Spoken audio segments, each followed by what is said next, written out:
यो भिडियो हेर्नुहोस्, मन छोए लाइक गर्नुहोला। देशले रगत मागे मलाई बलि चढाऊ। रवि बाबु, चुनावको दौडधुपले मात्र देश बन्ला जस्तो लाग्दैन मलाई। त्यसो भए राजा फिर्ता ल्याएपछि देश बन्ला त? हावा कुरा नगर्नुहोस्। जेनजीको माग पूरा गर्न सक्नुहुन्न भने राजीनामा दिनुस्।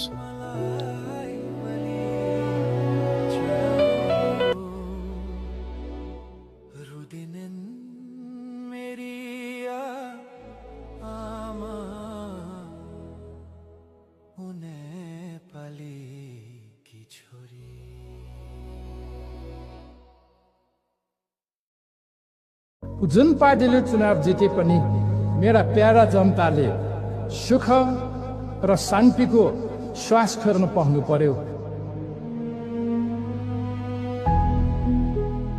कुन देशभक्त नेपालीको मन छुँदैन होला र?